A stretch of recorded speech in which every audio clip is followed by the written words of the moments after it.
93% voter টার্নআউট, আর এখানে মনে করেন 33% এরকম টার্নআউট। আমার অবজেক্টিভ হলো গিয়ে মানুষজনকে ভোট করা। আর আমাদের যারা বাঙালি আছে আপনি যদি চিনেন বলেন যে এইবার তোমরা ভোট করো, আগে না ভোট করে থাকলে এই নির্বাচনটা খুব ইম্পর্টেন্ট আমার জন্য। আমার একটা প্রশ্ন আপনার কাছে, যে আপনি আগেই বলেছেন যে আমরা যতটুকু জানি বাংলাদেশে রাজনীতির একটা চরম সংকট চলছে। যেমন আপনি উত্তরাধিকার রাজনীতির কথা বলছেন, সূচি দীর্ঘ বছর তার দেশে থেকে বাইরে না বার হয়ে সেখানে তাকে প্রতিষ্ঠিত করছে।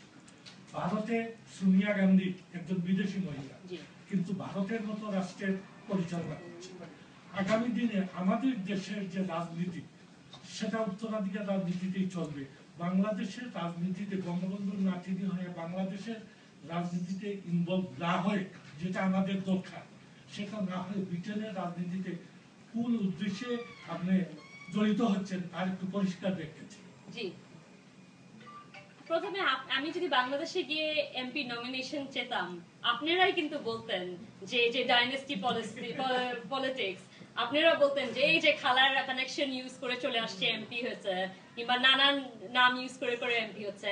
আমি ভাবলাম এখানে এসে নিজে চেষ্টা করি। আমি তো গ্রাসরুটস থেকে উঠে আসছি। আমি এখানে ক্যাম্পেইনিং, গরম হোক ঠান্ডা হোক স্নো হোক, আমি লেবার পার্টির জন্য ক্যাম্পেইনিং করছি 15 বছর ধরে এই দেশে।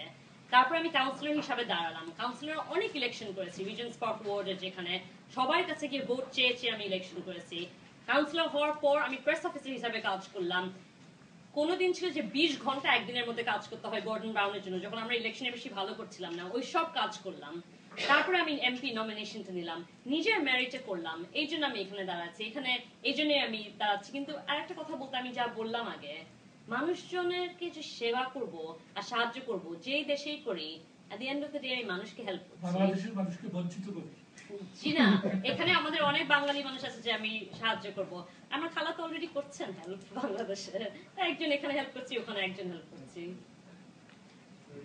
আমি একটা message just I want to know from the মেসেজটা, এইখানে যে বাঙালি ভোটাররা আছে তাদের ব্যাপারে আপনার পক্ষ থেকে মেসেজটা কি, যে এই বুথে কেন এটা একটা ব্যতিক্রমধর্মী নির্বাচন হবে 2015, এই বাঙালি ভোটাররা যাতে বুথ সেন্টারে আসে এবং ভোট দেয়, তাদের প্রতি একটা তো মেসেজ থাকতে হবে এজ এ ক্যান্ডিডেট।